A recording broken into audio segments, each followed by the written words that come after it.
Bienvenue dans le guide de survie temporelle. Mission du jour, survivre à Pompéi en l'an 79. La ville est un carrefour romain vibrant, bouillonnant de vie, mais au-dessus d'elle, le Vésuve, une bombe à retardement. Nous sommes en fin de matinée, le 24 août.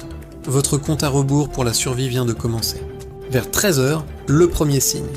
Un rugissement assourdissant et le sol tremble violemment. Ce n'est pas le tremblement habituel auquel les Pompéiens sont accoutumés. Une colonne massive de fumée, de cendres et de ponces s'élève à des kilomètres dans le ciel, en forme de pain parasol. La panique s'installe. La plupart des gens, confus et effrayés, commettent leur première erreur fatale. Ils hésitent, ils attendent. Ils pensent donc que ça va passer. D'autres se précipitent chez eux pour protéger leurs biens ou rassembler leur famille. Ce retard leur coûtera tout. Mais vous savez, votre seul objectif, sortir. Immédiatement. Ne retournez pas chercher votre argent, vos objets de valeur ou même les membres de votre famille. Chaque seconde compte. Oubliez les portes de la ville. Les routes seront bloquées par des foules en panique et des effondrements. Votre voie de survie, c'est la mer. Mettez le cap au sud, vers le port. Alors que vous filez dans les rues, le ciel devient noir.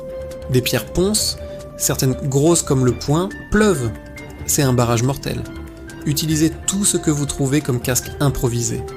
Une planche de bois, un tissu épais, même un panier. Continuez d'avancer. L'air s'épaissit de cendres, rendant la respiration difficile. Couvrez-vous la bouche et le nez avec un linge humide si possible. C'est comme respirer du verre en poudre. Beaucoup de gens cherchent un refuge à l'intérieur des bâtiments. C'est la deuxième erreur fatale. Ils croient que les murs de pierre les protégeront des chutes de ponce. Pour un temps, peut-être, mais ils sont en train de se piéger. Le poids de la ponce fera s'effondrer les toits, les enterrant vivants. Restez dehors, restez en mouvement.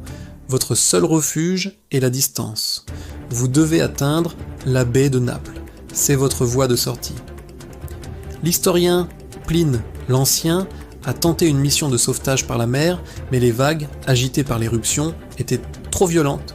Ces navires n'ont pas pu accoster. Votre but n'est pas d'attendre un bateau de secours, mais de longer la côte le plus loin possible du volcan. Dirigez-vous vers l'est le long du littoral, vers Stabi, ou même plus loin.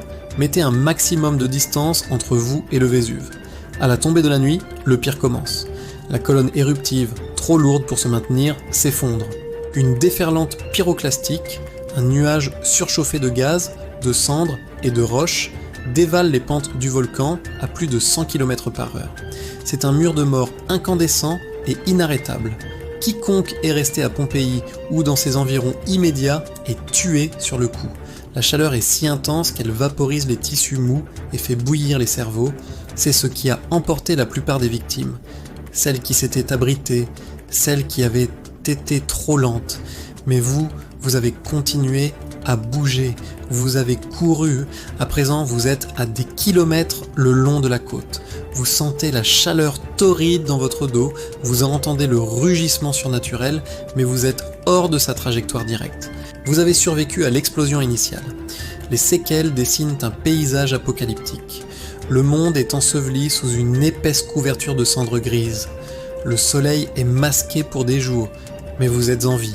Survivre à Pompéi n'était pas une question de force ou de richesse. Il s'agissait de prendre une décision cruciale. Fuir immédiatement et sans hésitation, loin de la montagne et vers la mer. Vous avez réussi à traverser l'une des catastrophes les plus meurtrières de l'histoire.